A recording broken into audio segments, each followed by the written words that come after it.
All right, students, today is our lecture number 27 of parallel and distributed computing. Uh, do you have any questions from your previous lecture contents? You can ask now at this time before we start.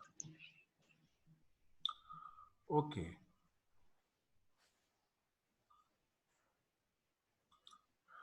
All right, we were discussing in this context interconnection networks for parallel computers. In the interconnection networks for parallel computers, we started looking at the static interconnection networks. In the static interconnection networks, we had these cases of topologies which are listed here. Out of these topologies, we have already covered in detail the one which are shown in gray: completely connected star, linear array, ring, 2D, 3D mesh, and torus, and tree. We had started hypercube. We had learned how to construct a hypercube of multiple dimension, and we will complete that, and then we will link it, merge the knowledge of hypercube with the mesh as KD mesh. That will complete our static interconnection networks topologies. The ones which we have already covered, here is a summary of the parameters which we use to compare the performance, cost and performance features of different networks. So starting with completely connected, then linear array and ring, and then the square mesh, which you can say 2D symmetrical mesh, with this thing with wrap and without wrap.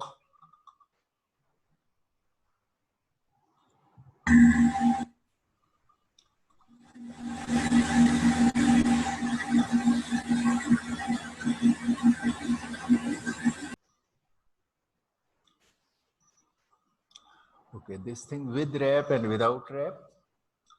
Then we looked at rectangular mesh with wrap and without wrap. And we said it can be extended to 3D mesh, symmetrical or asymmetrical, with or without mesh. This was given to you as a extension of this 2D to 3D as something you had to look at it, extend it yourself. And I said, if there is any question on that, you can ask. Otherwise, it means that you have been able to extend it to 3D. Then we looked at three things, and here is a summary of all those parameters. We started after that this hypercube. I told you how to draw a hypercube. Hypercube construction is a very regular process. It has two parameters in any hypercube. To define any hypercube, you need two parameters. For that reason, we will call, for comparison, we will consider a P node hypercube like others. Cases, all other things we considered P node. So we want to compare on the same parameter, P node hypercube. So hypercube has another parameter which can be extracted from P, and that is dimension. So in this case, we are saying it has D dimension. A hypercube which has P nodes and D dimension. Okay.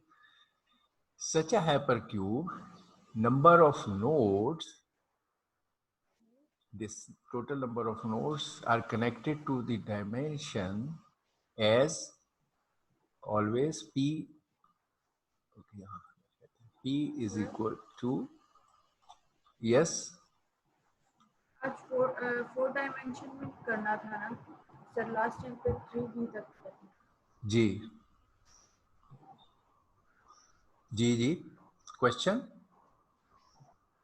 Sir sir आज 4D में करना था ना, last time हम लोगों ने 3D तक किया था, जी जी, लास्ट क्लास में। ओके, ठीक है। हाँ हाँ, तो आपको क्वेश्चन है कोई?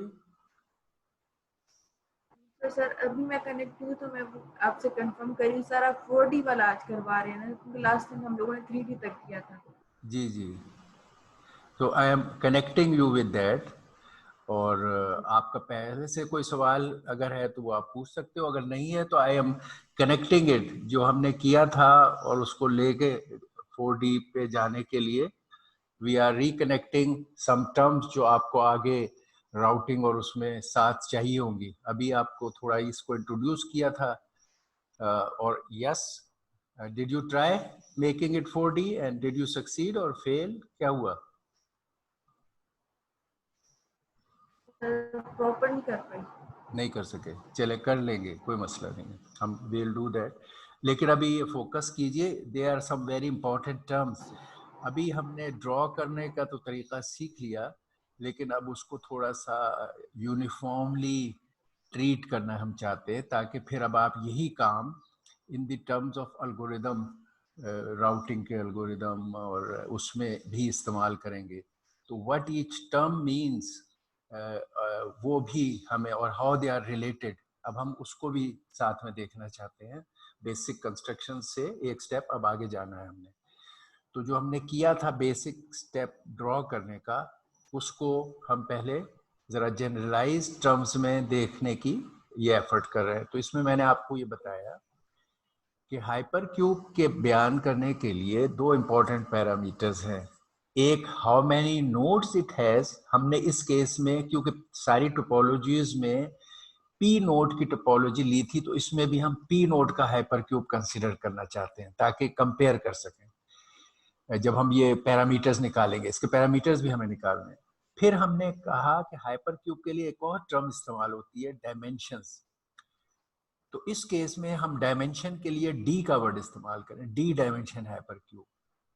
तो कोई भी हाइपर क्यूब अगर वो डी डायमेंशन हाइपर क्यूब है, तो उसके number of nodes 2 to the power d होंगे हमेशा। जो 1 डायमेंशनल है तो 2 to the power 1। 2 dimensional hyper cube है, जैसे कि ये यहाँ बना हुआ है, 2 to the power 2। 3 dimensional hyper cube है 2 to the power 3, ये 3 डायमेंशनल है, 8 नोड्स। तो इस तरह number of nodes of hyper cube and dimension of the hypercube are related by this simple formula, p is equal to 2 to the power d। ये generalised terminology for the hypercube है। अब हमने hypercube को draw करने के लिए, हम बनाना चाहते थे, हमने फिर एक फेमिलियर, हमें ग्राउंड, क्योंकि इसमें ये डायमेंशन जो है, D dimension, the dimensions are like, older time में जो हम जानते हैं, उसके नियरेस्ट चीज जिससे हम इसको रिलेट कर सकते हैं वो है एक्सिस। हम एक्सिस सिस्टम हमने जो सीखा हुआ है, जिसमें एक्स वाई जेड एक्सिस वगैरह का काम हमने सीखा था, ये उससे डायमेंशन का ताल्लुक उससे बनता है। ये तो हमने उसमें ये कहा कि जिस तरह कोऑर्डिनेट एक्सिस पर हम हॉरिजेंटल डायमेंशन को एक्स एक्सिस कहते थे, ये माइनस में भी हो सकता है, तो हॉरिजेंटल को हम अक्सर एक्स एक्सिस कहते थे।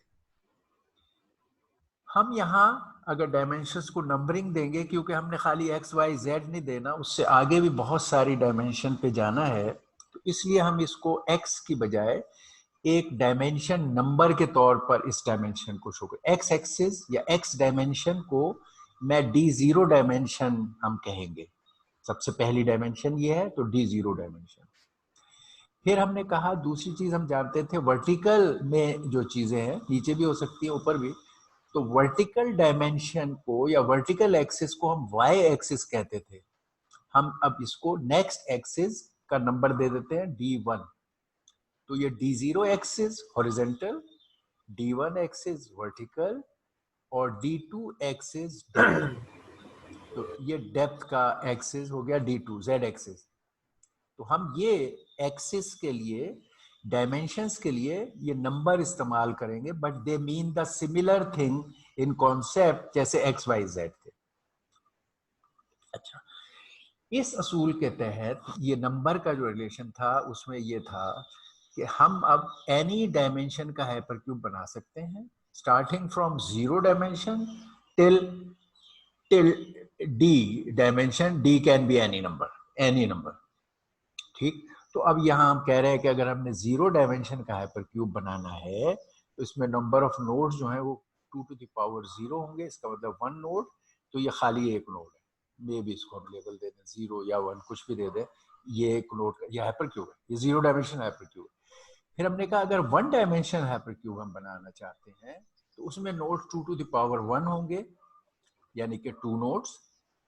और हाइपरक्यूब को कंस्ट्रक्ट करने का असूल क्या है कि जो चीज आपके पास पहले है उसी को आप एक दफा और बनाएं और आपस में कनेक्ट कर दें। तो हमारे पास ये एक नोड था, हमने वो लिया और एक और नोड उसी तरह लिया और इनको आपस में कनेक्ट कर दिया। पहले वाले को 0, ये सिंगल बिट में इसका लेबल होगा, 1 डायमेंशन हाइपरक्यूब है, सिंगल बिट में होगा, तो इसका लेबल 0, इसका लेबल 1।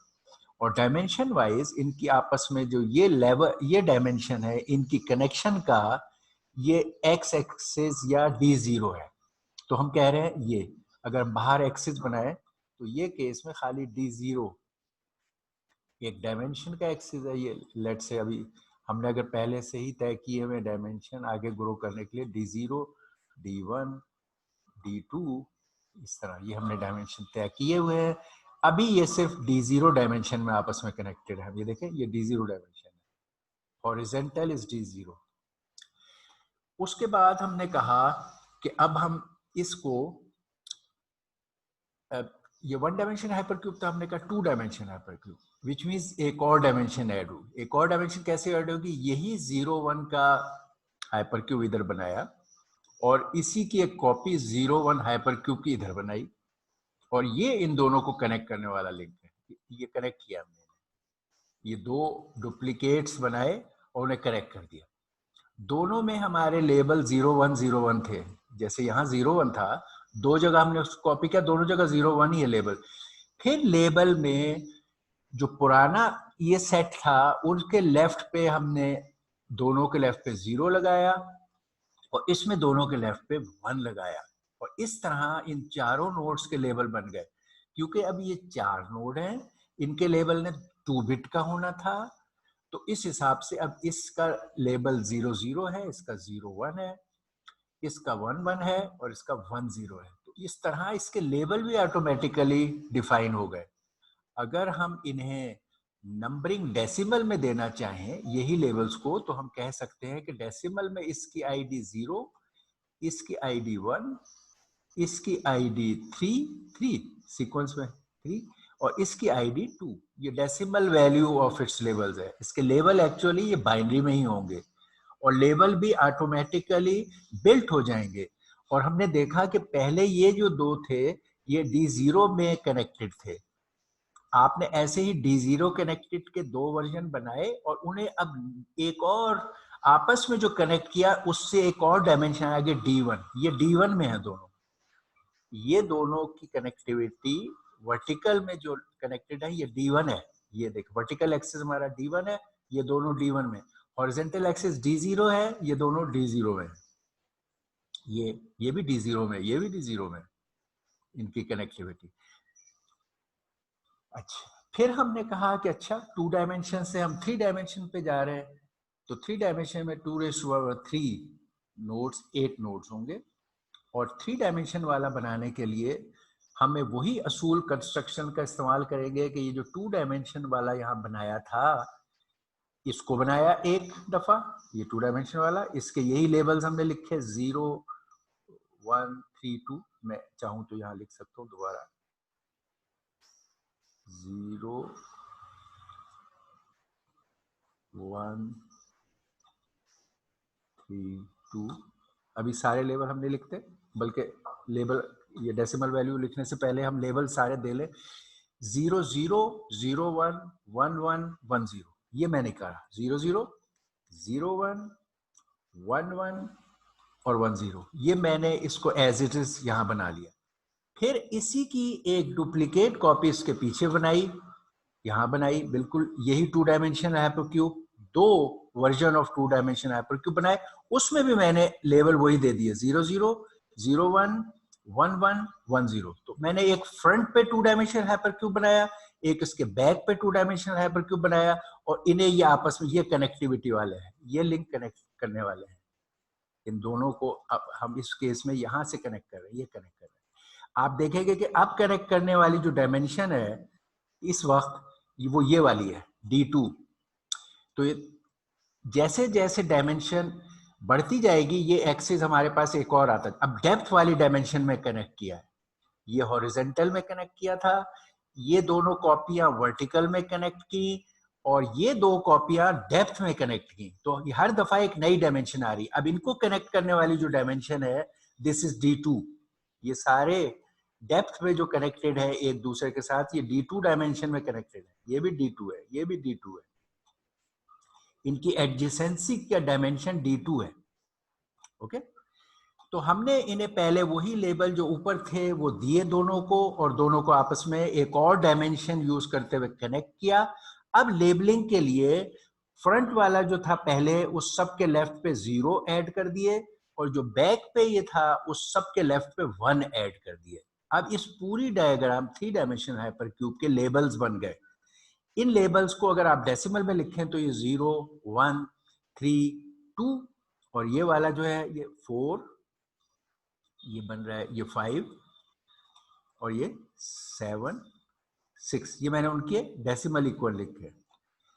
ये इस तरह 2 से हम 3 डायमेंशन पे गए, और असूल हमारा वही रहा। अब मैंने आपसे कहा था कि अब इसको अगर 4 डायमेंशन पे जाएं, 5 डायमेंशन पे जाएं, तो आप कर सकते हैं। अब 4 डायमेंशन पे जाने का मतलब, अगर इसी असूल पे हम जाएं 4th डायमेंशन पे, तो इसका मतलब ये हुआ कि आप पहले ये एक बनाएंगे जैसे ये बना है, और फिर ऐसा एक और हाइपरक्यूब आप बनाएंगे, एक और हाइपरक्यूब बनाए,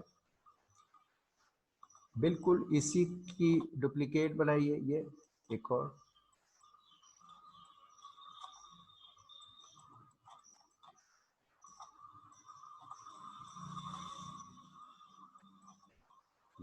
इसी तरह का एक और 3 डायमेंशन हाइपरक्यूब बनाए, उसको भी यही सारे लेबल दे दें, इस हाइपरक्यूब को भी यही लेबल दे दें, ये सारे 0 0 जैसे उधर थे, ये 0 0 1 0 0 1, इसका लेबल 0 1 1 0 1 1, इसका लेबल 0 1 0 0 1 0, इसी, और इस पीछे वालों के लेबल 1 0 0 1 0 0, इसका 1 0 1 1 0 1। ओके, ये लेबल 1 1 1, ये वाला 1 1 1, और ये 1 1 0। तो हमने इस केस में भी वही असूल रखा। ये एक हाइपरक्यूब बना हुआ था पहले से, ये 3 डायमेंशनल का एक बनाया, और फिर इसकी एक और 3 डायमेंशन की कॉपी बनाई। आपने जब भी नेक्स्ट डायमेंशन में जाना होता है, तो जो पिछली डायमेंशन की डायग्राम है उसी के 2 वर्जन आप बनाते हैं। अब हमने 4 डायमेंशन में जाना था, तो एक 3 डायमेंशन का ये बना लिया, और एक 3 डायमेंशन का ये बना लिया। ओके, अब मैंने क्या किया, अच्छा, बल्कि चलो ये 3 डायमेंशन वाला अपनी जगह कायम रखने के लिए हम यहाँ पर 4 डायमेंशन के लिए 2 फ्रेश ही बना लेते हैं। ये 3 डायमेंशन का पहले बन चुका था, तो अब हम 4 डायमेंशन का बनाना है, तो हमने 2 कॉपीज उसी तरह की 3 डायमेंशन वाली बनानी है। तो हम अब सेपरेट ही ले लेते हैं 4 डायमेंशन का केस। मैं सोच रहा था उसी को हम एक्सटेंड कर लें, मगर इट विल बी बेटर कि हम नया 4 डायमेंशन का बनाएं, ताकि आपको 4 डायमेंशन थोड़ी सी एक नई चीज है जो थोड़ी बॉदर कर रही है। तो let's make a fresh thing for that. ये 3 डायमेंशन के हमने उसी तरह 2 बना लिए, ये लेबल दिए थे, इसी तरह इसको भी लेबल दे दिए, यही वाले 0 0 0 0 0 1 0 1 1, अब 0 1 0 1 1 0 1 1 1, और ये 1 0 0 एंड 101। ओके, तो ये 3 डायमेंशन का था। हमने ये 3 डायमेंशन का 2 आइडेंटिकल बनाए, क्योंकि अब हम 4 डायमेंशन का बनाना चाहते हैं तो 3 डायमेंशन के 2 हाइपरक्यूब बनाएंगे। दोनों को बनाने के बाद ये पहला हाइपरक्यूब है, ये दूसरा हाइपरक्यूब है, इनके जो रिस्पेक्टिव नोड्स हैं उन्हें आपस में ज्वाइन करेंगे। इसके और इसके एक जैसे लेबल्स हैं, तो हमने इसके 0 0 वाले लेबल को इसके 0 0 वाले लेबल से कनेक्ट करना है। ये इसके 0 0 1 वाले को इसके 0 0 1 वाले से कनेक्ट करना है। इसके 1 1 0 वाले को इसके 1 1 0 से करना है। इसके 1 1 1 को इसके 1 1 से करना है। इसके 0 1 0 को इसके 0 1 0 से करना है। इसके 0 1 1 को इसके 0 1 से करना है। ये 1 0 0 को 1 0 0 से, 1 0 1 को 1 0 1 से, ये हमने सारे 1 to 1 दोनों के जो एक जैसे लेवल्स थे उन्हें करेक्ट कर दिए। अब इनको लेबलिंग करनी है, क्योंकि देखो ये 3 डायमेंशन के थे तो ये 3 बिट का लेवल था। जब 3 डायमेंशन का होगा और 8 नोड्स होंगे तो 3 बिट का लेवल होगा, जैसे यहां पर था। जब नेक्स्ट डायमेंशन ऐड होगी, अब ये 4 डायमेंशन हाइपरक्यूब है, हम 4 डायमेंशन बना रहे थे, तो इसके अंदर नोड्स की तादाद 2 to the power 4 होगी, विच इज 16। और ये भी एक चीज हम देखेंगे कि जितनी डायमेंशन होती हैं उतने ही बिट का लेवल होता है, या 1 डायमेंशन में 1 बिट का लेवल, 2 डायमेंशन में एक और डायमेंशन है कि सेकंड बिट का लेवल। और आप देखोगे कि सेकंड बिट इधर ऐड हुई है लेफ्ट पे, इससे इस डायमेंशन के लिए ये बिट ऐड हुई है। अब जब ये 2 से 3 डायमेंशन पे गया तो एक और ये जो ब्लू में मैंने लिखी है ये बिट ऐड हो गई। तो जितनी डायमेंशन हाइपरक्यूब की होती है उतने ही बिट का उसका लेबल होता है।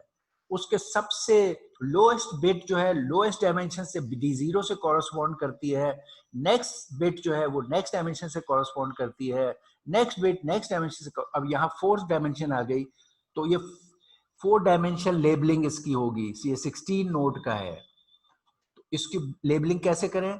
जो पिछला है ये ओल्डर वन जो पहले हमने बनाया था, इस सारे के लिए इनके लेफ्ट पे मैं क्या कलर ले लें, ये ले लें। ओके, इसके सारे लेबल्स पर 0 लेफ्ट मोस्ट नई डायमेंशन हमेशा इस लेफ्ट मोस्ट पे ऐड होगी, 0। इन सब लेबल्स के साथ मैं 0 अपेंड कर दूंगा। अब ये लेबल बन गए 4 बिट के, इसके भी। हालांकि इनकी वैल्यू वही रही क्योंकि 0 अपेंड किया है तो डेसिमल वैल्यू चेंज नहीं हुई, लेकिन इनकी चेंज होगी। इन सब के लेफ्ट पे 1 ऐड कर दूंगा लेबल के साथ। ये जो दूसरा बंच ऑफ था 3 डायमेंशनल हाइपरक्यूब, उन सब के साथ 1 ऐड किया जाएगा लेफ्ट पे 1। अब ये लेबलिंग भी हो गई इसकी, ठीक है। अच्छा, इस लेबलिंग में अगर मैं इसको अगर मैं इन लेबल्स को डेसिमल वैल्यू में शो करूं तो मेरी ये वैल्यू 0 है। मे बी मैं यहाँ एक और कलर ले लूं डेसिमल वैल्यू के लिए, स्क्रीन। ये डेसिमल वैल्यू में ये 0 है, ये 1 है, ये 3। अच्छा, इसके इधर 0 मैंने यहाँ नहीं डाला, 0। ओके, ये 3 है, ये 2 है, ये 4 है। ये वैल्यू चेंज नहीं हुई क्योंकि सबके साथ वही 0 ऐड किया है। 5 है, 7 है और 6 है। ये सारी वैल्यू इधर वाली ही रहेंगी कि अगरचे इनके साथ मैंने 4 बिट ऐड किए मगर वो लेफ्ट पे ऐड होती है, इसलिए ये वाले इनके नंबर वही रहे जो इधर थे। लेकिन जो इसकी कॉपी के साथ मैंने 1 ऐड किए तो इनके नंबर कॉरस्पॉन्डिंगली हायर उस पर होंगे। ये वाला जैसे अब ये यहाँ 7 तक था तो ये 8। आप देखेंगे इसमें भी एक खास पैटर्न है, 8 9 11 10 और ये 12, यानी आप एक एंड से शुरू करते हैं चलते जाए 12 13 15 14। तो आप हर दफा अगर ये यहां से चले हमारी नंबरिंग में 15 14, तो आपको देखेंगे कि हमेशा शुरू से ही यहां से आप देखना शुरू कर दें कि 0 1 3 2, यानी अगर आप एक एंड से चलें 0 1 3, यहाँ पे वो आता है गैप, यानी 0 1 2 3 की बजाय हमने देखा लेबलिंग की स्कीम ऐसी है कि 0 1 3 2 हो जाता है। फिर इधर देखें तो 0 1 3 2 वही रहा। अब ये 4 नोड हो गए, 3 के बाद अगला 4 5 7 6, ये पूरी चीज वही रही। ये 8 नोड हो गए, 7 तक है, 8 9 11 10 12 13 15 14। ओके, तो ये हमने 4 डायमेंशन हाइपरक्यूब बना लिया। Okay Sofia. सर मैं सॉरी सर। जी सर मैंने पूछा था क्वेश्चन। सर मैंने पूछा था 40 का। आपने नहीं पूछा था? मैंने पूछा था। हाँ, is it all right now, clear? जी सर। ओके, जी सर। All right. चले, तो हमने ये 4 डायमेंशन को तो हमने देखा कितना रेगुलर तरीका है।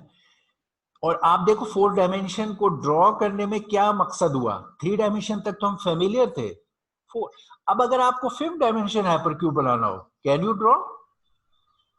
सर ये 4D के दो बनाने पड़ेंगे और उनको आपस में कनेक्ट करना। जबरदस्त। तो 5th डायमेंशन कब बन जाए? 6th डायमेंशन, उसी के 2 डुप्लीकेट।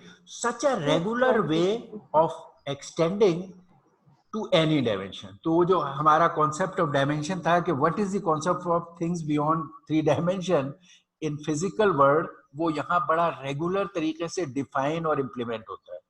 तो very nice structure. Okay, and very popular structure for parallel thing. Popular होने की क्या वजह है? आप देखेंगे ये मैंने वही जो डायग्राम प्रिंटेड थी उसको भी इसी तरह एक्स वाई जेड, उसके असल में उसने वाई में ड्रॉ किए हुए थे, मैंने इसको उसी तरह वो एक्स वाई जेड अपनी ड्रॉन डायग्राम के उसमें ही कर दिया है। तो now it is matching with what we have done. ठीक है, ओके। अच्छा जी, अब असल में बात क्या थी कि ये क्यों इतनी अच्छी स्ट्रक्चर को समझा जाता है पैरेलल प्रोसेसिंग में? वो ये है कि इसके फीचर्स जो हैं, जो हम पैरामीटर्स जिन पे चीजों को कंपेयर कर रहे हैं अभी तक, वो इसके बड़े अच्छे हैं। इसने बड़ा जबरदस्त एक बैलेंस निकाला है डिस्टेंसेस बिटवीन नोड्स का, number of nodes, depth, diameter, उन सब को इसने बड़ा आइडियल तरीके से बैलेंस किया। और फिर उसके बाद आप देखेंगे कि इसकी स्ट्रक्चर इतनी रेगुलर है कि इसके ऊपर राउट करना इज वेरी इजी। किसी नोड से किसी नोड पर राउट करना इज ए वेरी ट्रिवियल और रेगुलर थिंग। तो ये इसकी खूबसूरती है, क्योंकि आपको पैरेलल चीजों में एक नोड से दूसरे नोड को मैसेज भेजना और उसको रूट करना एक इंपॉर्टेंट फीचर है। तो ये सारी चीजें इसकी बहुत पावरफुल है। Let's start looking at them. पहले तो हम वो चीजें देखते हैं जिनसे हम पहले फेमिलियर हैं इसके हाइपरक्यूब के लिए। वो जिन फीचर्स पर हम फेमिलियर हैं, फीचर्स क्या क्या है? ओके, बताएं ये फीचर्स। अब आप इसके आइडेंटिफाई कर सकते हैं।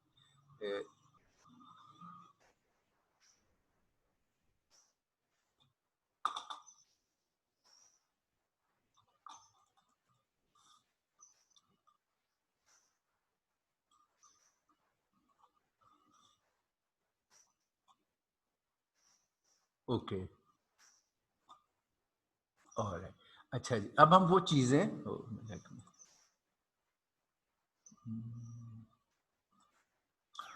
ओके, 3 चीजें हमने जो सीखी हैं वो क्या है इसकी? एक है डिग्री। डिग्री क्या होगी ये हम देखना चाहते हैं। कोई भी हम जो अभी तक सारे टोपोलॉजीज देख रहे हैं उसमें ये पैरामीटर्स देखना चाहते हैं हम, how good they are. Degree, diameter, और तीसरा है link links. Cost. Link cost, चलिए जी बताइए। इस केस में it's a P node hypercube, P node hypercube, और आप उसके ये फीचर्स बताना चाहते हैं। बताइए जी, डिग्री क्या होगी इसकी?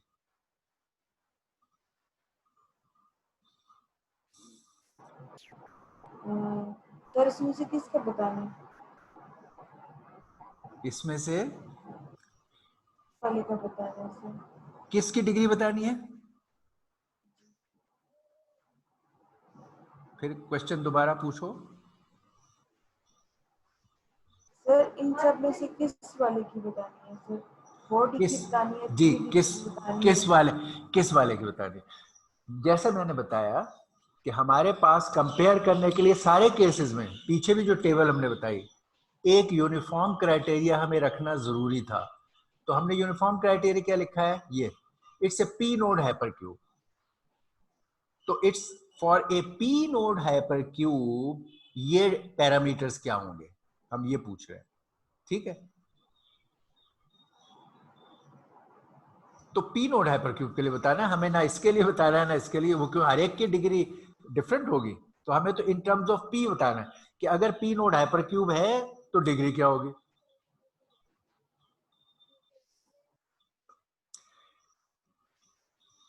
किसी भी हाइपरक्यूब में आप देखोगे डिग्री का मतलब होता है कि हर नोड पर कितने लिंक्स हैं। हम देख रहे हैं कि हर हाइपरक्यूब में जितनी उसकी डायमेंशंस हैं वही उसकी डिग्री है। ये देखो, ये 3 डायमेंशन हाइपरक्यूब है तो उसकी डिग्री 3 है, 4 डायमेंशन हाइपरक्यूब है तो उसकी डिग्री 4 है, 5 डायमेंशन हाइपरक्यूब है। इसका मतलब है किसी भी हाइपरक्यूब की degree will be equal to the dimension of the hypercube. ठीक है, degree will be equal to the dimension of the hypercube. How many dimension it has? Dimensions of hypercube. Okay. अब ये बताए कि in terms of p dimension इसकी क्या है, in terms of p general number of dimension किसी hypercube की can you find, अगर आपको नंबर ऑफ नोड्स दिए हुए हैं can you find number of dimension. I have given you number of nodes is p, can you, sir वो भी p आएगा, वो 2 की p होगा। पावर 2 2 की पावर d आएगी। 2 की पावर d, आप किसी हद तक वहां हो, मगर हम तो पूछ रहे हैं give me the value of dimensions of a hypercube which has p nodes. अब मुझे आप इन टर्म्स ऑफ p डायमेंशन की वैल्यू बताइए या डिग्री बताइए। डायमेंशन की वैल्यू और डिग्री एक ही है, तो मुझे ये बताइए इन टर्म्स ऑफ p डायमेंशन कैसे एक्सप्रेस करेंगे आप हाइपरक्यूब की। आंसर यहां है, ये आपने यहीं से किया है अभी मेंशन कि p जो है वो डायमेंशन से रिलेटेड होता है 2⁻d। जब मैं अभी आज शुरू में ये बात कर रहा था उसकी यही वजह थी कि हम इसको जनरलाइज शक्ल में भी देखना चाहते थे। तो अगर p is equal to 2⁻d, तो अगर आपसे मैं पूछ रहा हूं आपके वो d जो कि डायमेंशन है, d is equal to what, बता सकते हो? यस। जितना हम लोग देंगे उसके हिसाब से, मतलब जितना एक्सेस हम देंगे उसके हिसाब से, जितने एक्सेस देंगे उतने एक्सेस के हिसाब से डी की अब वैल्यू चेंज अब होती अब जाएगी। अब मुझे मैथमेटिकली इस, मैंने ये आपको गिवन कर दिया है, I mathematically I g have sir. Given you this, I am saying find d in terms of p, right? d is equal to what in terms of p, d is equal to what in terms of p mathematically. अभी आप first को hyper cube कुछ भी नहीं जानते, मैंने आपको एक एक्सप्रेशन दिया है p is equal to d, tell me what is d equal to in terms of p। d के आगे लिखिए, यहाँ क्या लिखना चाहिए मुझे? क्या क्या लिखेंगे?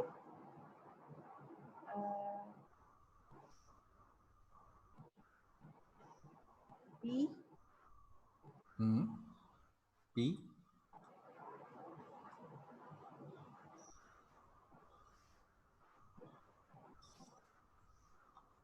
log of p to the base 2, is it right? ये बात आप सब मानते हो? जी सर। सर उसका लॉग आएगा जब उसको इस तरह से जी, करेंगे। अक्सर आप 10 के लॉग से, लॉग और एंटी लॉग का जो एक्सप्रेशन है, हम 10 के उससे तो आप जानते हैं, अगर कहें 10⁻d is equal to some value, तो अब हम आपसे कहें कि ये पावर क्या होगी, तो आप कहोगे कि it is log of this to the base this is this power. इसी तरह होती है, मैंने आपको कल भी ये बात बताई थी कि आप देखें कि अगर सिर्फ उसको 1000 को हम लिखते हैं, ये कई तरीके से आप इस बात को 1000 को हम लिखते हैं 10⁻³ and it means it also means कि log of 1000 to the base 10 is 3.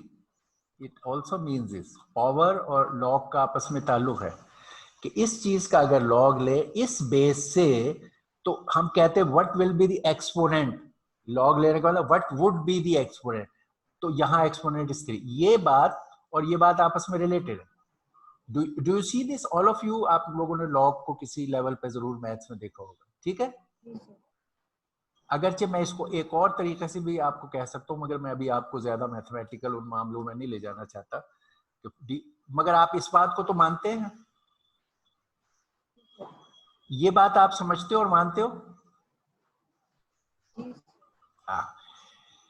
तो इसी बात को अगर हम एक और तरीके से इधर कहते हैं, बेस अगर 10 की बजाय 2 हो जाए, जो हमारे बाइनरी वाले में हम में करते हैं, तो हमारी इस तरह की बात आती है कि भाई अगर 16 is equal to 2 raised to power 4, 16 ही होता है कई दफे इस तरह, तो log of, उसी असूल पे हम वही असूल लेके हैं, log of 16 to the base, वहां बेस 10 थी, यहां बेस 2 है, to the base 2 is 4. हम कह रहे हैं इस चीज का log अगर इस बेस के हिसाब से ले तो उसका आंसर ये होगा. यही बात जो हमने इधर कही थी, अब हम वही बात इधर कह रहे हैं. Do you all of you see that? ये बात आप सब मान रहे हैं?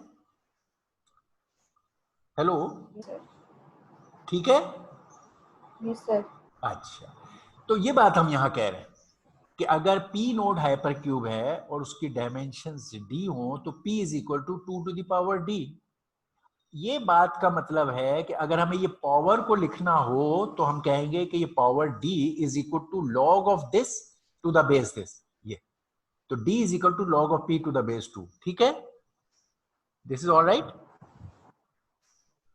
तो अब अगर मैं आपसे पूछूं डिग्री ऑफ हाइपर क्यूब, आपने देखा है हाइपर क्यूब का बिहेवियर यही है कि डिग्री का मतलब है हर नोड पे कितने लिंक है. हर नोड पे लिंक की तादाद हम देख रहे हैं उतनी है जितनी उसकी डायमेंशंस होती हैं. तो अगर हम हाइपर क्यूब की नंबर ऑफ डायमेंशंस फाइंड कर लें तो हमें पता चल जाएगा. तो degree is same as dimension of hypercube which is in this case D, and which is our in terms of, हमें P लिखना था, ये D जो है इन टर्म्स ऑफ P लिखना था, तो हमने कहा log of P to the base 2. ये हमारी डायमेंशन होगी. चलें, लॉग डायमीटर, इसका डायमीटर बताएं. Distance between the farthest nodes बताइए. 1.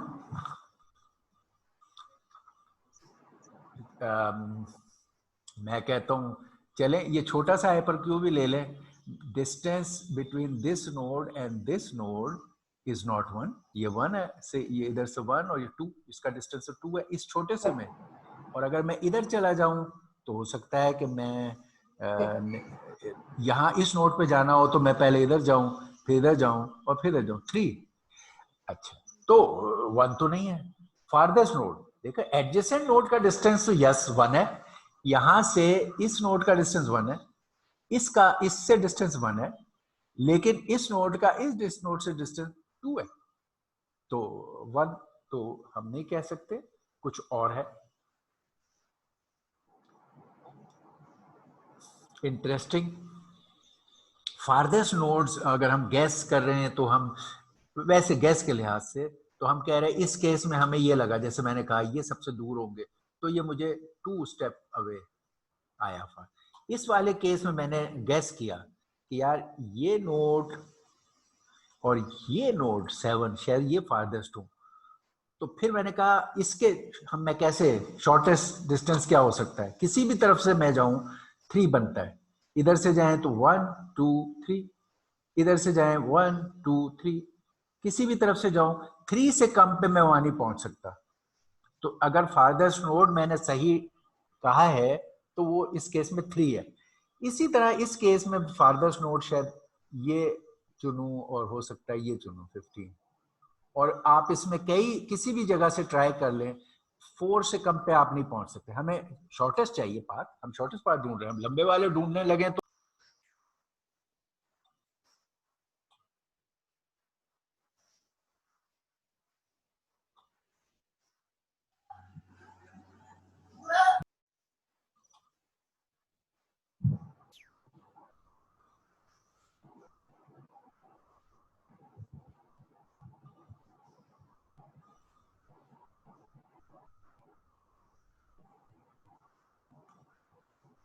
Alright okay. डायमीटर भी इसका, distance between the farthest node is also equal to the number of dimension of this hypercube. जितनी इसकी डायमेंशन है, देखो कई चीजें बड़ी रिलेटेड है। जितनी इसकी डायमेंशन है वही इसकी डिग्री है, जितनी इसकी डायमेंशंस है उतना ही स्टेप अवे फारदेस्ट नोड है, फारदेस्ट नोड उतना ही डिस्टेंस अवे है। तो even diameter will be equal to the dimension of the hypercube. Dimension of the hypercube, जितनी डायमेंशन है उस हर डायमेंशन में इसको एक स्टेप लेना पड़ेगा अगर हमें फारदेस्ट नोड पे जाना है। फारदेस्ट नोड पे, अगर नियरेस्ट नोड पे जाना है, जैसे इस नोड से आप 7 पे जाना था, तब तो आपने हर डायमेंशन में एक स्टेप लिया। लेकिन अगर आपने इस नोड पे जाना था तो आपने एक डायमेंशन में बस स्टेप लिया, पहुंच गए। इस पे जाना था एक डायमेंशन में, वो नहीं, फारदेस्ट नोड पे जाने के लिए आपको हर डायमेंशन में एक स्टेप लेना पड़ेगा। तो डायमीटर के लिए same as the dimension of the hypercube, and it is again D. हमारे केस में डायमेंशन को हमने डी से कहा है, which is again log of p to the base 2। चलेंगे इसकी, अच्छा एक और खूबसूरत बात देखें आप, even level of a hypercube के जो बिट्स हैं वो भी equal to number of dimension है। यहाँ 2 डायमेंशन है तो 2 बिट लेवल, यहाँ 3 डायमेंशन है तो 3 बिट लेवल, यहाँ 4 डायमेंशन है तो 4 बिट लेवल। और मैंने आपको बताया कि जैसे ग्रो कर रहा था, lowest bit corresponds to dimension d0, ये next bit corresponds to dimension vertical d1, और ये bit corresponds to dimension d2। और एक और खूबसूरत चीज आप देखें, कोई से 2 नोड्स ले लें, कोई से 2 नोड ले लें, जिस डायमेंशन में वो कनेक्टेड हैं वो वाली बिट्स इन्वर्ट नजर आएंगी और बाकी सारे बिट्स मैच करेंगे। Like you tell me any 2 nodes. चले इसमें बताइए, मैं कहता हूं मैंने सिलेक्ट किया ये 2 नोड 2 और 3, ये मैंने सिलेक्ट किए। इसमें आप देखिए इसका लेवल है 010, इसका है 011। इनका ये डायमेंशन क्या है? Horizontal dimension. ये आपस में कनेक्टेड किस डायमेंशन से? हॉरिजेंटल, यानी d0 में ये कनेक्टेड है। इसलिए इनका d0 में जो बिट है ये 0 है, ये 1 है। ये सिर्फ आपको अपोजिट मिलेंगी लाजमी, बाकी बिट्स सारी मैच करेंगे। ये मैच कर रहा है, ये भी मैच कर रहा है। खाली उस डायमेंशन में जिसमें वो एक दूसरे से लिंक्ड होते हैं, उनकी only that bit is inverted. इसकी 0 है तो इसकी 1 है, इसकी 1 है तो इसकी 0। अब आप ये रूल किसी भी डायमेंशन में देख लें। I want to maybe take से कोई हम यहाँ आखिरी डायमेंशन वाले का कोई केस ले लेते हैं, मे बी ये वाला, मे बी ये ले लेते हैं 6 और क्या है 14, ये 2 लेते हैं। अब आप इसमें देखें ये किस डायमेंशन में आपस में कनेक्टेड है। ये आखिरी जो डायमेंशन थी हमारी d0, d1, d2, d3, ये जो हमारी लास्ट डायमेंशन थी d0, d1, d2, और उसके बाद यहाँ पर एक और डायमेंशन हमने ली, लेट्स से ऐसी, ये इसको हम d3 कह रहे हैं। ये वाली जो इधर क्रॉस जा रही है d3, ये वाली जो डायमेंशन है d3, ये 2 नोड्स d3 में कनेक्टेड है। ये डायमेंशन इज d3। अच्छा, इनकी खाली d3 वाली बिट्स इन्वर्ट होंगी। ये क्या है? d0, d1, d2, d3। ये bit d0, d1, d2, d3, ये बिट ये इन्वर्टेड है, ये 0 है, ये 1 है। बाकी तमाम बिट्स मैच कर रही है। तो ओनली जिस डायमेंशन में कोई 2 नोड एडजेसेंटली कनेक्टेड हो उनकी वो बिट इन्वर्टेड होती हैं आपस में और बाकी सारी बिट्स सेम होती है। तो हर डायमेंशन में हमारी एक बिट कॉरस्पॉन्ड करती है। अच्छा, ये हो गया। चले जी, डिग्री हो गई, डायमीटर हो गया। लिंक कॉस्ट बताइए इन टर्म्स ऑफ पी।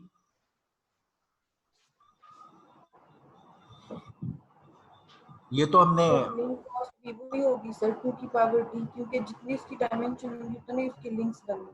उतने लिंक्स हो गए, हर नोड पे उतने लिंक्स हो गए। जी ठीक हो सर। गया। आपका रूल क्या है लिंक कॉस्ट निकालने का? Number of links per node. हर नोड पे कितने लिंक्स हैं, खसूसन जो regular structure, number of links per node, वो आपने कहा it is equal to the number of dimensions या डी, ठीक है, multiplied by number of nodes. Nodes कितने, हर नोड के साथ कितने लिंक हैं, टोटल नोड्स कितने हैं, इन्हें मल्टीप्लाई करते हैं और फिर इसको डिवाइड बाय 2 करते हैं। यही हमारा फॉर्मूला है। Okay, number of links per node हमने कहा it is equal to the dimension of the hypercube which is D. ये हमारी क्या है, डी डायमेंशन। और डी को हमने ऊपर देखा है कि d is in terms of p हम लिखना चाह रहे हैं, तो d is equal to log of p. तो number of dimension, number of links जो हैं with each node is log of p to the base 2। ये पहला पार्ट। दूसरा, number of nodes p, p is the total number of node, उससे multiply किया। तीसरा क्या है, डिवाइडेड बाय 2। तो p log of P divided by 2, ये इसका नंबर ऑफ लिंक्स है। ठीक है, ओके। ये हमारी यहाँ चीजें दी हुई हैं जो अभी हमने सारी कैलकुलेट की, लॉग ऑफ पी, ये डिग्री, ये डायमेंशन, डायमीटर, ये लिंक कॉस्ट। और ये भी हमने देख लिया कि shortest distance between any two nodes is binary labels difference. अच्छा, ये अभी तो हमने ये देखा था कि हम फारदेस्ट नोड का जो था या एडजेसेंट नोड का एक बिट चेंज होता है, ठीक है। यही जनरलाइज हो जाता है कि इसके अंदर डिस्टेंस अगर निकालना हो बिटवीन एनी टू नोड्स, तो हम खाली उसके जो बाइनरी लेबल्स हैं उनके बिट्स का एक्सक्लूसिव और लेंगे, जस्ट टू सी कि वो कितने में जगह पर वो लेबल डिफर करता है। जितनी जगह पर वो लेबल डिफर करेगा हमें उतनी डायमेंशंस में ट्रेवल करना होगा और वही उसका डिस्टेंस होगा। तो इसके अंदर राउट करने का असूल भी सिंपल हो गया और डिस्टेंस कैलकुलेट करने का असूल भी सिंपल हो गया। ये हमारा इसमें बड़ा नेचुरल एक पॉजिटिव पार्ट है। वो कैसे?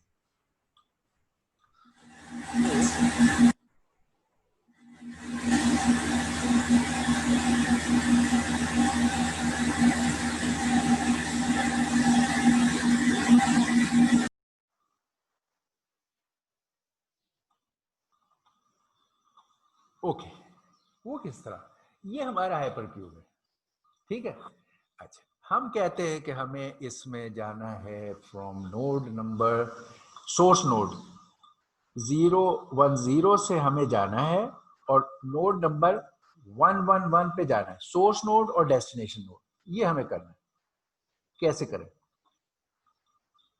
सिंपल, हम ये देखेंगे, मे बी इन दोनों का हम एक्सक्लूसिव ऑर्डर, सोर्स एड्रेस लें, सोर्स एड्रेस हम लेंगे, ये है 010, ओके। डेस्टिनेशन एड्रेस क्या है, 111। ये इनकी डायमेंशन में देखें तो ये D0 से कॉरस्पॉन्ड करता है, ये D1 से करता है और ये D2 से करता है। अच्छा, अब हम क्या करें, इन दोनों का एक्सक्लूसिव और ले लें, S एक्सक्लूसिव और D, ये ले लें। अच्छा, अब हम क्या, ये जनाब हो जाएगा 1 0 और ये 1। तो ये जो चीज है हमारी D0 से कॉरस्पॉन्ड कर रही है। अगर ये 1 है, इसका मतलब है इस डायमेंशन में मुझे मूव करना होगा। ये 0 है, इस डायमेंशन में मुझे मूव नहीं करना होगा। ये 1 है, इस डायमेंशन में मुझे मूव करना होगा। यानी अगर इस सोर्स से इस डेस्टिनेशन पे जाना हो तो मेरा राउटिंग का असूल ये है। तो अब मैं जनाब 0, ये वाला एक दफा फिर बता दें। अच्छा, अगर हमें किसी भी नोड से ट्रेवल करना है, एक सोर्स नोड से किसी डेस्टिनेशन नोड पे हमें राउट करना है, हमें ट्रेवल करना है, हमें मूव करना है, पाथ ढूंढना है, हमें पाथ ढूंढना है, शॉर्टेस्ट पाथ ढूंढना है सोर्स नोड से डेस्टिनेशन नोड, एस और डी। सोर्स नोड का लेबल हमारी इस एग्जांपल जो हम कह रहे हैं, दे कैन बी एनी, किसी भी सोर्स नोड से किसी भी डेस्टिनेशन नोड पे जाने के लिए ये असूल आप इस्तेमाल कर सकते हो।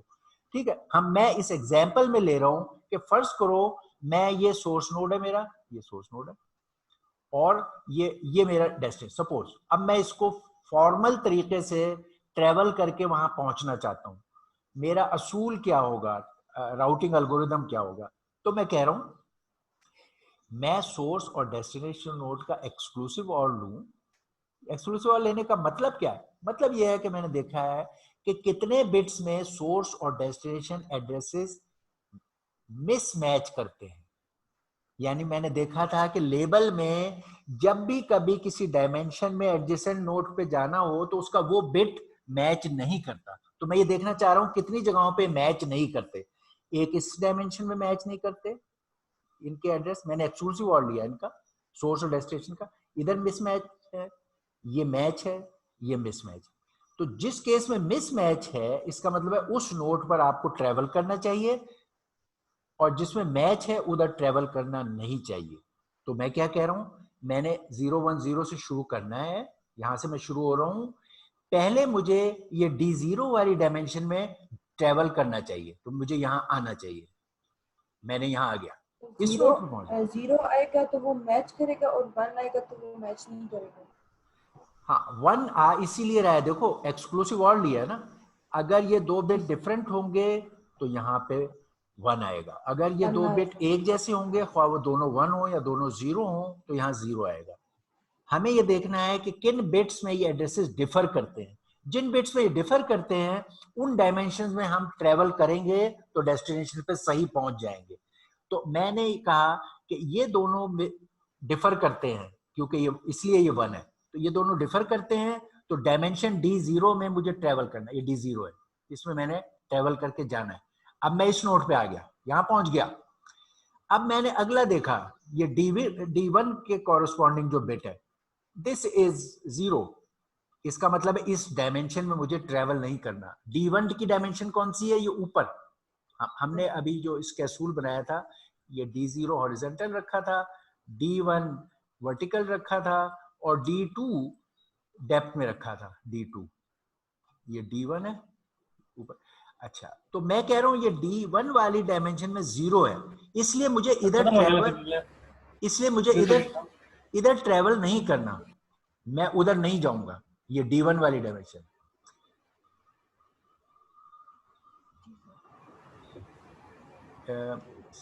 010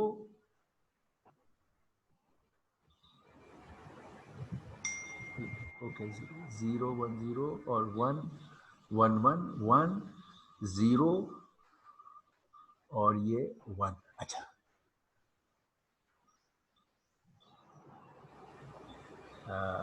ओके,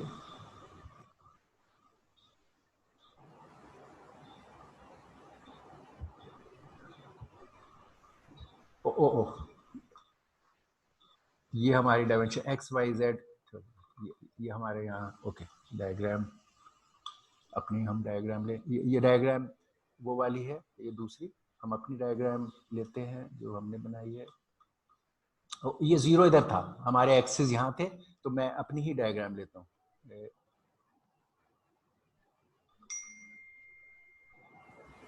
लेट मी टेक ये। तो हमने जो अभी एग्जांपल ली और जिसी को हम ड्रॉ कर रहे हैं, हमने कहा कि हम सर जीरो, नेक्स्ट पेज पे भी यही वाली बनी है डायग्राम। जिसको अभी हम देख रहे थे, हाँ सर इसके बाद वाली। ये यस सर, ये देखिए सर ये भी वही बनी है।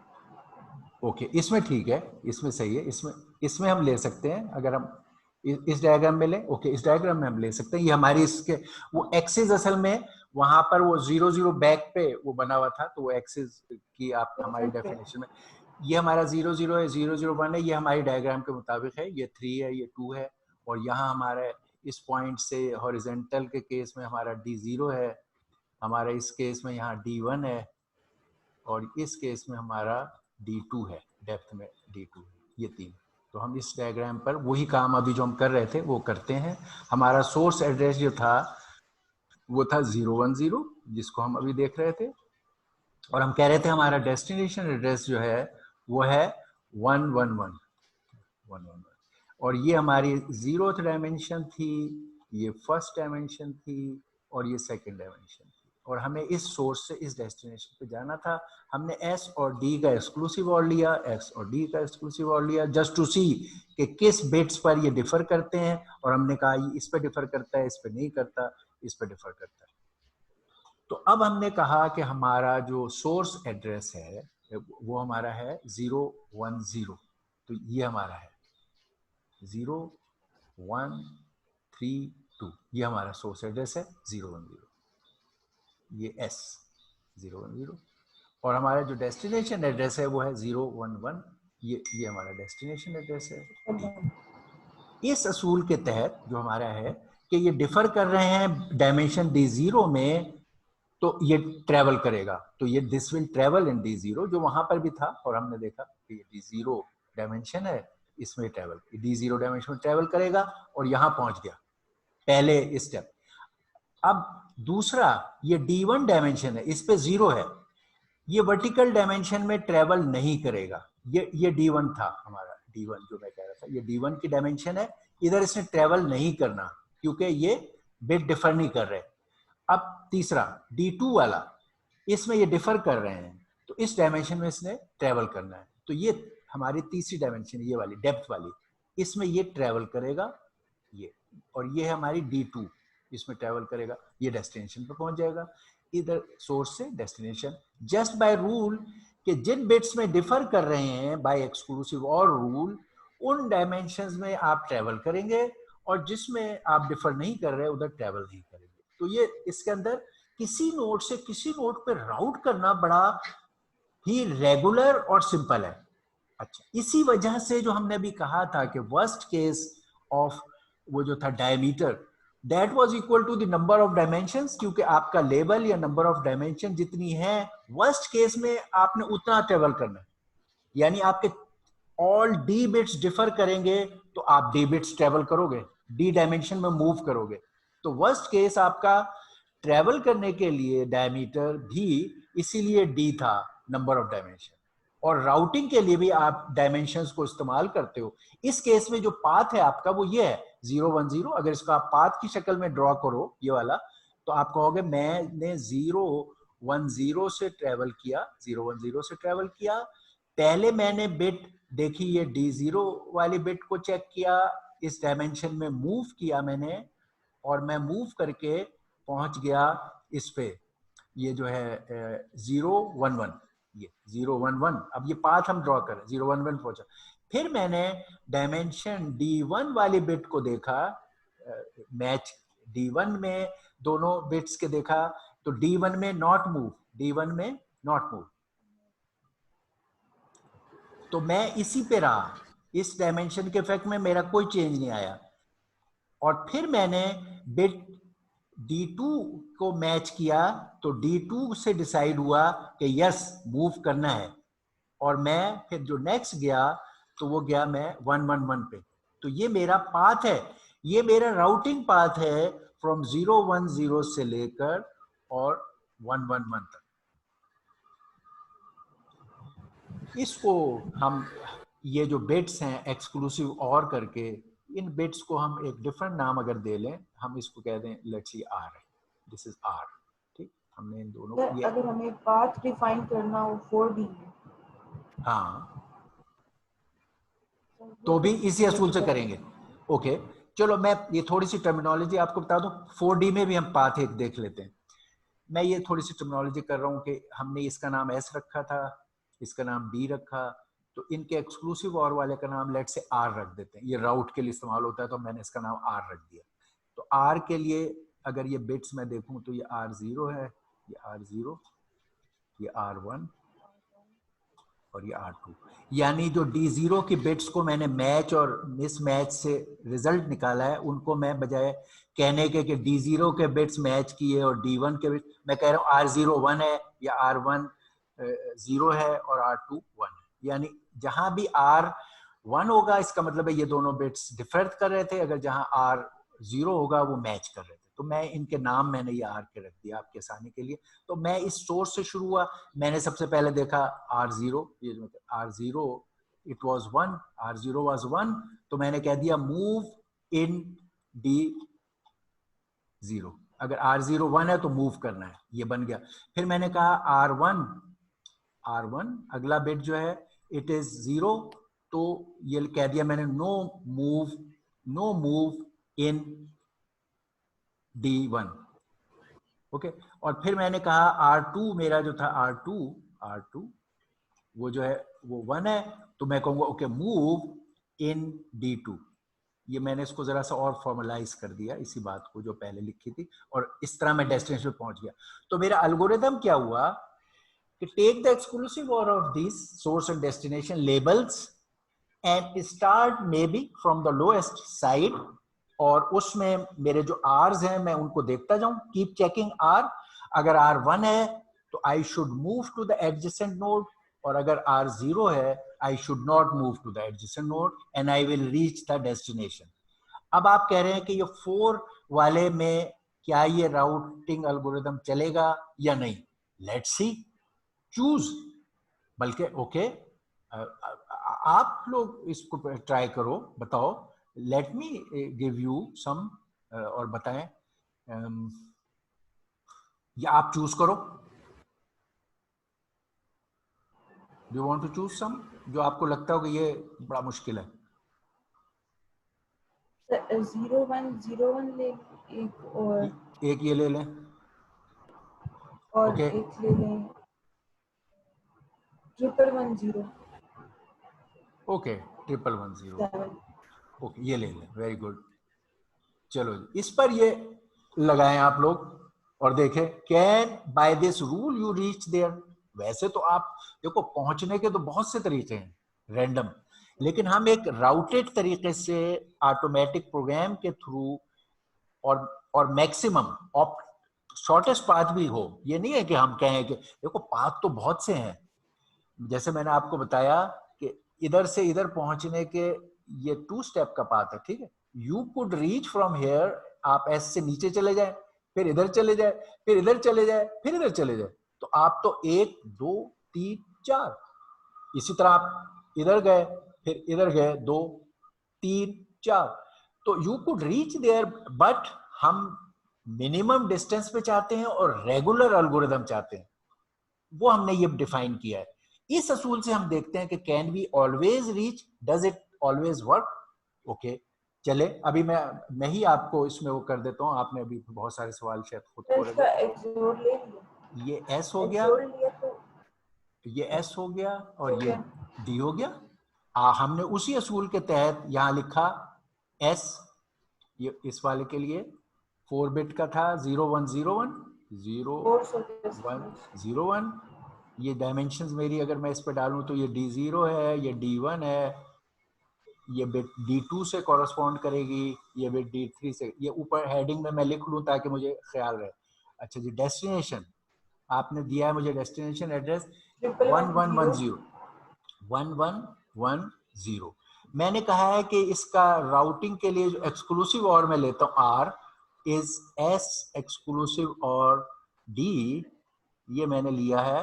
तो ये आएगा मेरा इस केस में, यहाँ पे मैं इनको लेता हूँ 1101। तो ये मेरा आर में ये R0 है, मैं ये राउटिंग के लिए R0 जो डायमेंशन 0 से ताल्लुक रखता है, R1 R2 और ये R3, ये मेरे 4 बिट्स जो हैं वो R के ये हैं। मैं अब वो राउटिंग एल्गोरिथम मेरा क्या है, I will start with this bit और देखता जाऊंगा कि अगर ये 1 है तो उस डायमेंशन में मैं ट्रेवल करूंगा, और अगर ये 0 है तो उस डायमेंशन में ट्रेवल नहीं करूंगा। इस असूल पे मैं ट्रेवल करना, यहां से ये एस मेरा है। अच्छा, अब मैं पहले डायमेंशंस अपनी मामला तय कर लूं। मेरी डायमेंशन क्या है, हॉरिजॉन्टल डायमेंशन मेरी D0 है, ये मैंने तय किया हुआ है, यहाँ इस डायग्राम में बनाई इस तरह है। वर्टिकल डायमेंशन मेरी D1 है, ये मैंने बनाई इस तरह है। अगर आपने किसी और तरह बनाई है तो फिर आप उन डायमेंशन के मुताबिक काम करेंगे। डेप्थ की डायमेंशन मेरी ये है D2 है, और उस केस में मैंने इसके इधर बनाया था तो मैंने यहाँ पे शो कर रहा था, यहाँ पे ऊपर बनाया है तो ओके ये ऊपर है। ये मेरी डायमेंशन इधर वाली जो है ये इस तरह जो जा रही है, ये है मेरी D3 ऊपर, ठीक, ये मेरी डायमेंशन है। अब इस असूल पे मैं इस S से ट्रेवल करना शुरू करता हूं, ठीक। मैंने देखा पहले बिट R0 इज 1, इसका मतलब है मुझे D0 में ट्रेवल करना है। D0 किधर है, किधर जाना चाहिए, हॉरिजॉन्टल, D0 इज हॉरिजॉन्टल। इसमें हॉरिजॉन्टल इस तरफ है, हॉरिजॉन्टल दोनों तरफ हो सकता है, तो मैं यहां से इधर जाऊंगा, हॉरिजॉन्टल D0।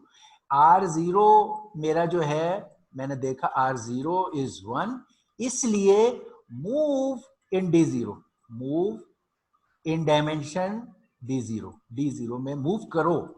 तो मैंने ये मूव कर दिया, मैं यहां पहुंच गया। अब मेरे राउट का नेक्स्ट नोड ये है, अगर मैं ये बाहर जब राउट बनाऊंगा, पहला नोड ये होगा, दूसरा नोड ये होगा, ओके। अब मैंने देखा R1 ये भी 1 है, और ये किससे कॉरेस्पॉन्ड किया, D1 से। सो I will move in D1 मेरा क्या है, vertical, D1 is my vertical dimension इस केस। तो मैं वर्टिकल में चला जाऊंगा, ट्रेवल करूंगा। मैं कहूंगा मेरा क्योंकि R1 जो है वो 1 है, इसलिए मैंने मूव किया है in dimension D1, move in dimension D1। मैं यहां चला गया। अब मेरा राउट का ये अगला नोड है, उससे अगला 0 है, आई विल नॉट मूव। ये कौन सा है, D2, ठीक। D2 जो है हमारा ये 0,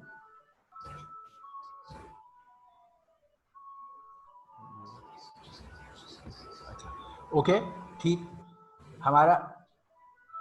ये हमारा हॉरिजॉन्टल का है, ये हमारा वर्टिकल का है। अब हमारा डेप्थ का कौन सा है, हमारा ये डेप्थ का है, D2 हमारा डेप्थ का है। तो ये हम कह रहे हैं कि D2 में मूव नहीं करना, क्योंकि मेरा R2 0 है, R2 इज 0, ये R2 इज 0, तो I don't move, no move in D2, no move in D2। तो इधर मैंने मूव नहीं करना, ये D2 का मूव नहीं। उसके बाद मैंने R3 देखा, R3 इज 1, तो मुझे R3 की डायमेंशन में मूव करना है। तो ये मेरी R3 की डायमेंशन है, ये है D3, तो मुझे इधर मूव करना है। ये मैं कह रहा हूं क्योंकि मेरा R3 इज 1, तो I will move in dimension D3 में मैं मूव कर गया और मैं यहां पहुंच गया। अब मेरा जो पाथ है, मैं अगर ड्रॉ करूं, मुझे पाथ, ये तो मैंने इसके ऊपर ड्रॉ कर दिया है डायग्राम के ऊपर। अगर मुझे पाथ आउटसाइड शो करना हो तो मैं ये शो करूंगा कि मैं ये S से शुरू करूंगा, ये लेबल लिखूंगा, फिर मैं कहूंगा ये R0 इज 1 और मैंने मूव किया है इन डायमेंशन D0 और मैं पहुंच गया हूं इस नोट पे। इस नोट का लेबल लिखूंगा 0 1 0 0 0 1 0 0, ये मेरा था 0 1 0 1, ये मैं कर गया।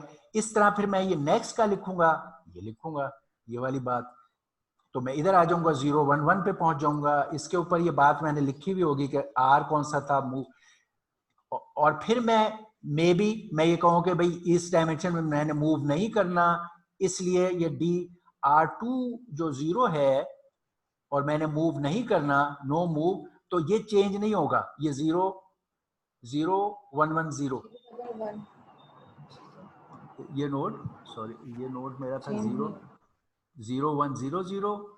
इधर से मैंने मूव किया, ये पहला मूव किया, इधर आ गया, दूसरा मूव किया, इधर आ गया 0 1 1 0 0 1 1 0।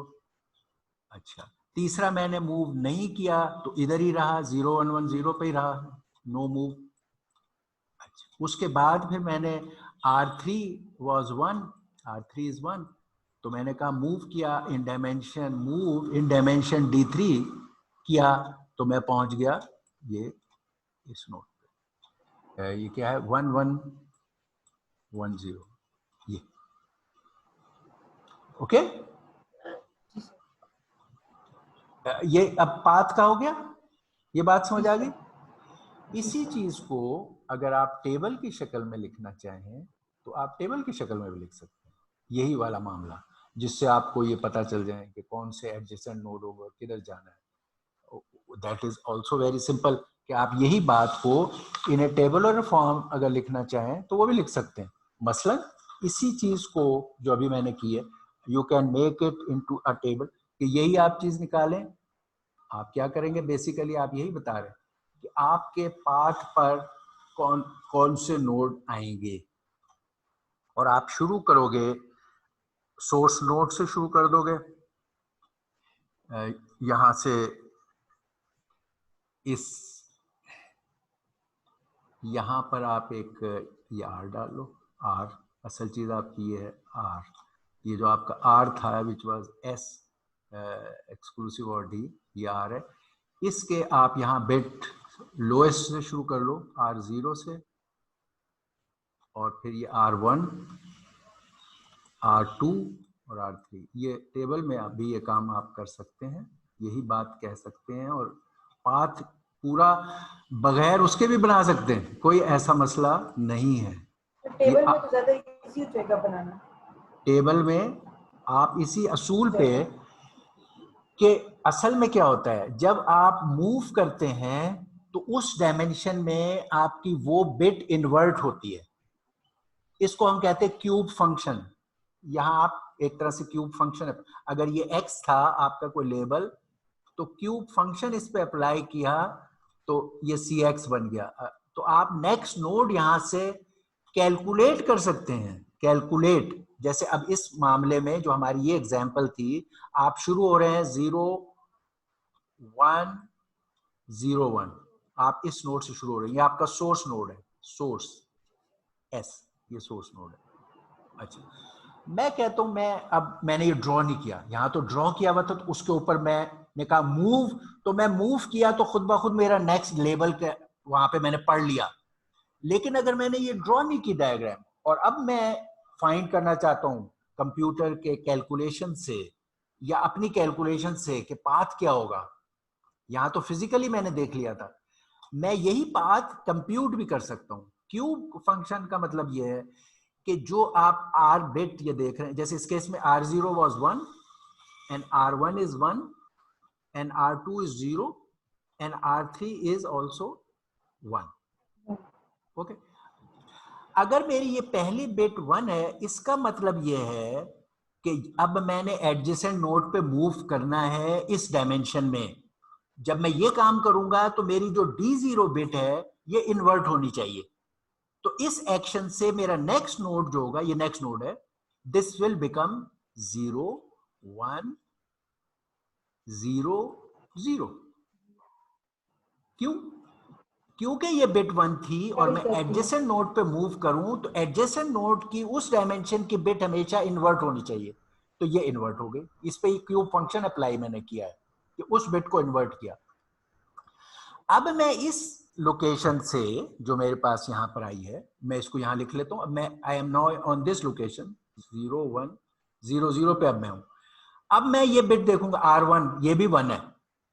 अगर ये 1 है तो मैंने अब इस डायमेंशन में, जो इससे R1 की डायमेंशन कौन सी है, ये वाली बिट D1, इधर मूव करना है, और ये बिट मेरी इन्वर्ट होगी। तो ये इन्वर्ट होके क्या बन जाएगी, 0 1 1 0। मैं यहां पहुंच गया। अब मैं इसके ऊपर फंक्शन अप्लाई करूंगा, 0 1 1 0 पे मैं पहुंच चुका हूं। अब मैंने नेक्स्ट बिट चेक करनी, R2 is 0, ये वाली बिट इधर एडजेसेंट नोड पे मूव नहीं करना, ये बिट इन्वर्ट नहीं होगी, और मैं इधर ही रहूंगा 0 1 1 0। इसके एक्शन में यही रहा, नो चेंज। अब मैंने इधर पहुंच गया हूं 0110 पे। अब मैंने ये बिट R3 को देखा, ये 1 है। इस सिप में मुझे मूव करना है तो इसकी जो बिट है R3 की, जो कि डायमेंशन 3 है, इस सिप में मैं मूव करूंगा तो ये इन्वर्ट होगी, तो ये बिट इन्वर्ट होगी, बाकी बिट्स वही रहेंगे। तो इस तरह मैं कैलकुलेशन से, अभी मेरे पास ये ड्रॉन नहीं था, पहले तो ड्रॉ था, तो मैंने कहा मूव, तो मुझे वहां लेबल मिल गया। अब मैंने ये मूव को से लेबल ढूंढने की बजाय कैलकुलेशन से लेबल ढूंढा, कि मूव का मतलब है कि एडजेसेंट नोड की बिट इन्वर्ट होनी चाहिए। इसको कहते मैंने क्यूब फंक्शन अप्लाई किया इस पे, ये क्यूब फंक्शन अप्लाई करके मैं इधर पहुंचा, और इस तरह मैंने बगैर इसके सही पाथ ढूंढ लिया।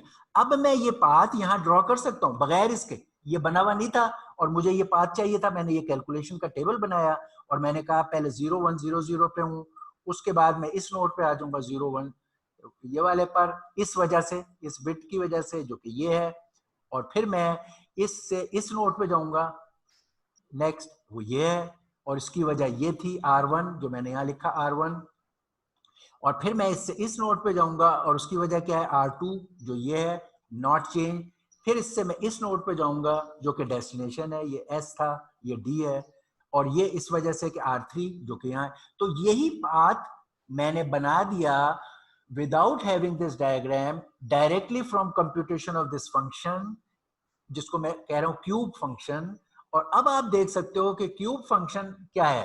Cube function is nothing but it says, ये क्यूब फंक्शन अब मैं लिख देता हूं, अब आपको उसकी समझ आ गई है तो क्यूब फंक्शन आपको इतनी मुश्किल नहीं लगेगी कि अगर मैं ith बिट पर क्यूब फंक्शन अप्लाई कर रहा हूं, जिसमें x जो था मेरा ये है, x जो है, मैं पहले x लिख दूं।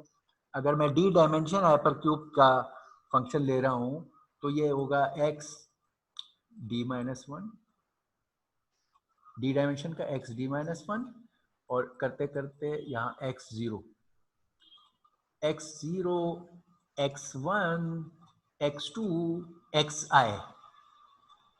ठीक है, मेरा लेवल, कोई भी लेवल अगर डी डायमेंशन हाइपर क्यूब है तो वो डी बिट लेवल होगा x0, x1, x2, x3, जैसे यहां पर है डी बिट लेवल। अगर मैं इस पे क्यूब फंक्शन अप्लाई करूं तो मैं फंक्शन में मैं लिखता हूं सी आई,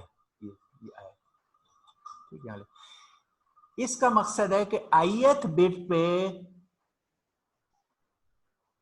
एडजेसेंट नोड पर मूव करना है, तो ith बिट पे मूव करना है तो मेरी वो बिट इन्वर्ट हो जाएगी, ये वाली, ये बिट xi की जगह xi इन्वर्ट हो जाएगी। बाकी सारे बिट्स वही रहेंगे, ये ऐसी रहेगा, ये ऐसी रहेगी, सब कुछ ऐसी रहेगा, कॉपीड 1 to 1। जो भी बिट पे क्यूब फंक्शन अप्लाई करें उस डायमेंशन की बिट इन्वर्ट हो जाती है, जो मैंने यहां काम किया। तो ये CIX या क्यूब फंक्शन ये है, यहां मैंने क्यूब फंक्शन से हाइपर क्यूब पर पाथ ढूंढा है ये, और यहां मैंने एक्चुअल हाइपर क्यूब पर राउटिंग एल्गोरिदम, जिसको हम सेल्फ राउटिंग कहते हैं, उसे यूज करके पाथ ढूंढा है। ओके, ये आपको राउटिंग की बात समझ आ गई हाइपर क्यूब पे? कि x is equal to sir वो क्या लिखे i-1 जी, x सर ये x इज इक्वल टू ये लेबल, कोई भी हाइपर क्यूब के नोड का लेबल अगर वो डी डायमेंशन हाइपर क्यूब है तो वो होगा x0, x1, x2, xi, xd-1, ये d, xd-1। मैं इसको आपको दोबारा इसको साफ लिख देता हूं, इसको मैं दोबारा, ओके, इसको x0 से लेके xi तक आएगा और उसके बाद जाएगा xd-1 तक। xd-1, ये xd-1, x0 से लेकर xd-1 तक जाने हैं। xi एक बीच में, मैंने एक ith बिट के लिए xi भी बीच में लिख दिया, ठीक है। एक xi, xj कोई भी हो सकते थे, जनरल नेम। मगर डी डायमेंशन हाइपर क्यूब है तो डी बिट लेबल होगा जिसके बिट्स x0 से लेकर xd-1 तक होंगे। बीच में कोई भी बिट को जनरलाइज नेम मैंने xi दे दिया। अगर आप इस पे cube function on this x apply करें, cube function with index i, इसका मतलब है आप ये क्यूब फंक्शन ith बिट पे अप्लाई करेंगे। ith डायमेंशन में एडजेसेंट नोड का लेबल क्या होगा, और वो क्या होगा कि ith बिट जो लेबल की है वो इन्वर्ट हो जाएगी और बाकी बिट्स वही रहेंगी।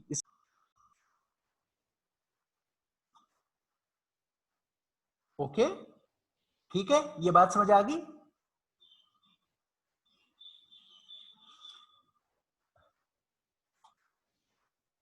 ओके, हाँ शैलिजा, ये बात समझ आ गई, ये लेबल वाली और क्यूब फंक्शन वाली?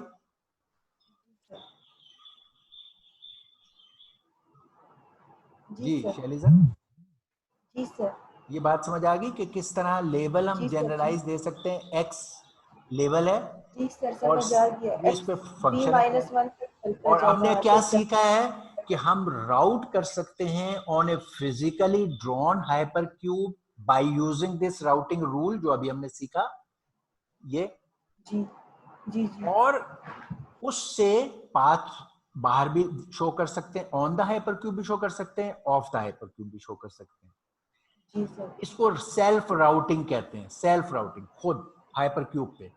एक तरीका और है कि अगर आपने हाइपर क्यूब ड्रॉ नहीं किया हुआ लेकिन आप कंप्यूट करके फंक्शन अप्लाई करके हाइपर क्यूब की और फिर राउट फाइंड करना चाहते हैं तो वो भी कर सकते हैं। इसी एग्जांपल के लिए मैंने ये टेबल बनाई, मैंने इसको सी एक क्यूब फंक्शन हर स्टेज पे ये बिट देखकर अप्लाई की और मैं उससे भी पाथ मैंने पता कर लिया और ये पाथ अब मैं यहां ड्रॉ कर सकता हूं बगैर दिस हाइपर क्यूब के। मैंने ये पाथ पता किया। इसके लिए जो जो फंक्शन इस्तेमाल होती है ये एक किस्म का क्यूब फंक्शन है which is nothing but an adjacent node in the ith dimension will be inverted bit. ये है जो अगर ये x एक नोड हो तो उसका एडजेसेंट नोड जो CIX होगा वो ये होगा कि उसकी ith बिट इन्वर्टेड होगी, तो xi will be inverted to xi बार, बाकी बिट्स वही रहेंगे। इस असूल को यूज करके मैंने ये टेबल बनाया और इससे मैंने बगैर हाइपर क्यूब के ये पाथ बना दिया ऑफ द हाइपर क्यूब, ठीक है, कैलकुलेशन के जरिए से। जी सर। अब हम नेक्स्ट टाइम जो डिस्कस करेंगे, जो आखिरी हमारा रह गया है, वो ये है कि ये KD मैश। इसमें क्योंकि अब आपको हाइपर क्यूब बहुत अच्छी तरह समझ आ गया है तो maybe you will look at this thing. KD mesh is nothing, ये KD मैश, ये मैंने यहाँ इसको डिस्क्राइब किया, इसको आप पढ़ के देखो कि आपने हमने जो मैश के बारे में सीखा था और फिर हमने देखा कि हाइपर क्यूब जो है किसी भी चीज को डायमेंशन बढ़ा सकता है, तो उसी तरह ये KD मैश में भी आप हाइपर क्यूब की तरह 3 डायमेंशन, 4 डायमेंशन, 5 डायमेंशन कर सकते हैं और जो मैश के आपने रूल सीखे हैं वो D डायमेंशन में अप्लाई हो सकते हैं। तो आप यहाँ इस स्लाइड को पढ़ना और मेरे से नेक्स्ट टाइम सवाल पूछना कि मैश को हाइपर क्यूब की तरह एनी नंबर ऑफ डायमेंशन में जब एक्सटेंड करें तो क्या होता है।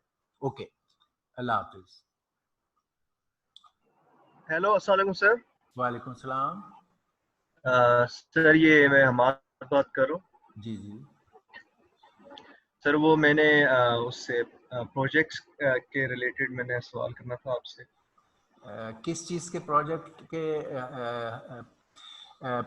पैरेलल प्रोसेसिंग वाले या?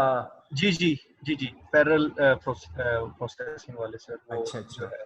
तो हमारा कल उसका सेशन था 3 घंटे का, सवाल ही के लिए, सिर्फ सवालों के लिए था। और सर अभी उस वक्त सर मेरा नेट का कनेक्शन सही नहीं था और मुझे मसला आ रहा था। मैंने सर अली से बात की थी, तो अच्छा अच्छा वो तो उस वक्त मेरा ये रीज़न था। अच्छा, तो सर चले अभी अब मेरे अच्छा चलो अब ये करते हैं। अभी तो मेरी भी वो डिपार्टमेंटल मीटिंग है, आपका भी क्लास होगा सब लोगों का, तो लेट्स फाइंड सम टाइम। अब हमारा अर्लीस्ट टाइम ओके ये है कि हमारी कल क्लास है एक 10 to 12, 10:30 to 12, उसमें हम बात कर सकते हैं और कल फिर लैब भी है उसमें भी बात कर सकते हैं। हम PDC की बात कर लेंगे आपके साथ इन 2 मौकों ओके, पे। ठीक है ओके, सर। अभी तो आपकी भी क्लास है और थैंक यू मेरी सर। भी उधर वो है मीटिंग। ठीक, will do that, don't worry. Okay sir. All right. चलो, Allah Hafiz.